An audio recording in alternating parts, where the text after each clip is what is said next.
Hello, everybody. A good Erev Shabbos. This week's Shabbos, Parshas Bamidbar, a new book. Also, Shabbos Levorchim, Chodesh Sivan, Mocher Chodesh, meaning that Rosh Chodesh will be on Sunday. Shabbos Levorchim, we always like to know the Molad, the birth of the new moon, and usually we say the new moon will be sometime this week. But in regards to tomorrow, we will be saying, and the Molad was yesterday. Yesterday meaning today. And that Molad was this morning at 11:42 and 30 Chalakam, Jerusalem time. That reminds me, today is Yom Yerushalayim. Back in 67, the city of Yerushalayim was reunified, I believe the word is. And Tibodiv Sikein B'Mehav Yameinu Amen. We look forward not only Yerushalayim, but the whole Eretz Yisrael. Once again, be to Shleimus. We should be zeicher with the coming Mashiach Tzidkeinu. Amen. I can hear everybody answering. This week we also have Erev Tavshilin, being that Shavuos is going to be on next Shabbos. So we remind everybody on Thursday to go ahead and to make an Erev Tavshilin. Also, we don't say Tachanun starting now.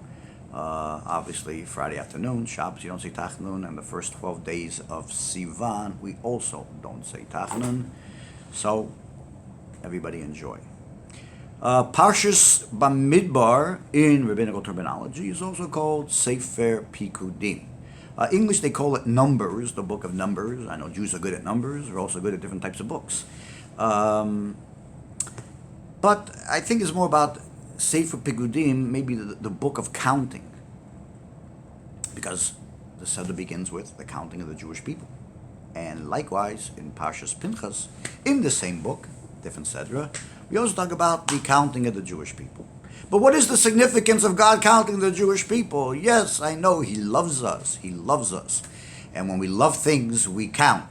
We count, what do we count? We count, candy, chocolates, money. But when God counts us, like, who knows about it? Like, what effect does it have, if you wish?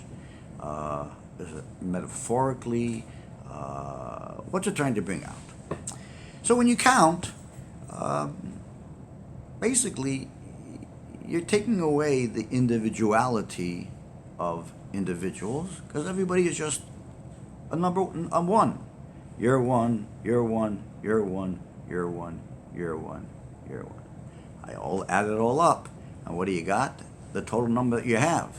But as individuals, there's nothing that brings out our individuality. So what is that? And what is so beautiful about that? And it's true, I'm not going to get into it, but when God does count the Jewish people, He refers to that counting either as the stars of the heaven, or the grains of the sand, or as the dust of the earth. And that's a whole different conversation, why those different metaphors, if you wish. But getting back to our point, what is this idea of the sameness, And it's not, I don't know, in other words, on one hand it sounds like negative. I'm just like everybody else, like, what about me? My qualities, don't judge me, you don't know me. So what is the sameness that we're talking about? And I'll ask you. I just did. I'll answer you. The sameness is our identity. Our identity, in the words of the Talmud, Yisrael alpha pi shachata Yisrael hu. A Jew, even if they sin, they're still a Jew. Meaning to say, the sameness that we all have is not in our Torah knowledge. The sameness that we all have is not in our observance of mitzvot. It's not even if we're nice. The sameness that we have is that we're a Jew. And that can never be taken away. Yisrael alpha pi shachata Yisrael hu. A Jew, if they sin, they're still a Jew. The point being is, in order to call it a sin, it's only because you're a Jew. And therefore, when you look at counting in that way, that God Almighty is going ahead and He is, what should I say? He's energizing, if you wish. Okay, He's bringing that identity to the fore. It's real.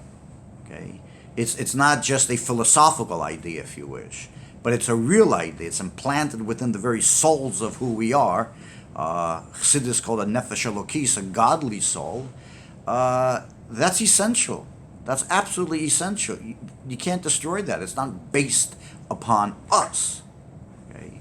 It's based upon a truth that God has implanted the soul as a people, as the Torah, as mitzvahs within each and every one of us. So it's a very powerful message. And it's the essence, once again, why is it that the Jewish people can never be nullified, if you wish? Because God counts us. Okay? He brings out that sameness. He brings out that essence, that soul, that identity that we all have. And like I say, this is very powerful. This is why we've been around for thousands and thousands of years. They think they can get rid of us, but they can't, because we are a dover emes. We're a truth. And all that is brought out, if you wish, through God's counting us, counting the Jewish people. So I want to wish everybody a happy anniversary. Shavuos is coming up. It's when God went ahead and He married us at Mount Sinai. It was a beautiful wedding, by the way. You know, I hear the music was awesome. And it was outdoors, so I guess everybody could have been there, which is really, really nice. So everybody, again, a good Shabbos, and the Mit Hashem, we heard some good news today, that houses of worship are as important as abortion clinics and liquor stores, which really, if you take that soundbite, is absolutely awesome. I mean, that God is essential to people's lives. Okay? It's like a truth. It's like counting. It's really, really an amazing statement. So anyway, everybody, be well, and Emir Hashem, we will see you. Bimhei v'yameinu. We'll see you very shortly. I hope everybody is well. And, if you're going crazy like I was, I don't know, I got this, and I found this in my closet, and it helps me. I play it like 20 times a day, and, let me show it to you. Can you let me out of here? Yeah, because sometimes that's the way I feel. And again, it's been very, very helpful. Oh, quiet. And anyway, like I say, good Shabbos, everybody. A good Chodesh, and we be seeing you. Bye.